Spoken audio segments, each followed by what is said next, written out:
Alright, Charlie. So here's what we're talking about, some of the key form issues that we were having with your power clean. Pretty good for the most part. Like I said, the lower back was straight. What we want to try to do is just get you set up just a little bit different, and you're going to see that go skyrocket. So the first thing was you had the bar too far away from your feet, and that was pitching you up on your toes. And again, your upper body was strong enough you were able to get the clean up without any issue, but the problem was you start adding weight, that's going to put a lot of strain on your low back, and performance will suffer. So what we want to do is get the bar over my toes, kind of over, not, pardon me, over the laces of my shoes. I'm barefoot right now, but it'd be kind of over the middle part of my foot, close to the body. And that's going to keep the bar close, again, close to the body, which will be more efficient on the way up. When you pulled, the bar did travel up in a straight line, and you got your arms underneath pretty good, and your elbows were out. That looked okay. Pointed out a little bit, not a big deal.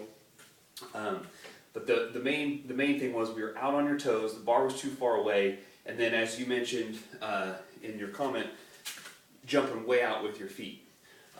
Most platforms, now I don't know about yours, but most platforms will have a painted logo or something like that on the platform, and that's actually kind of it's there for decoration and advertising, but it's also to keep your feet within that area, that width. So if they spread out just a little bit to catch, that's okay, but we don't want to spread them way out. Practice, trial and error will help with that, and later next week, hopefully next week when I come down, we can work on some other things that will help keep you within that range without jumping your feet out. A couple of little exercises, but for now, let's talk about this. So when you get to the bar, flex your abdominal muscles, get tight through here, through your trunk, and support your spine. Again, you did a decent job of that, but one of the other things I saw was when you went down to grab the bar and then you pulled yourself in, it didn't fully straighten your back. So what we really want to do is get set first and then lower ourselves to the bar with our hips and our knees getting down to the bar.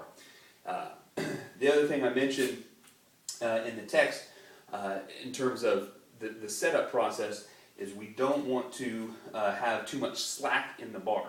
So we want to take that out. And so let's show you that. So as I'm going to set up, I've got the bar over my feet where I want, kind of over the laces of my shoes. Now I'm going to go down and grab the bar, and as I kind of dial it in here, there's some slack in the bar. I want to go ahead and start to kind of pull up and take the slack out of the bar, so when I come up for my clean, I don't have that jerk, because what that clanking and jerking is going to do, as soon as I come up, that's going to send my hips up. And then I'm backing it, and I'll have to throw it up like that. Obviously, not good on the back. So again, you're going to set up, keep your back straight as you go down, pull up, take the tension out of the bar, and then you can explode straight up into your clean without having that jerk or that pivot, not pivot, I don't know where that came from, the jerk or that clinking, shifting your hips up, pitching you forward, which is what was happening in the video. So, again, feet about hip width to start with. Get your abs tight to protect your spine, that natural curvature of the spine. Lower yourself, grab the bar, take the slack out, and then again, push through your heels. That was the other thing. The bar was so far out in front of you, you were pushing up through your toes and not through your heels.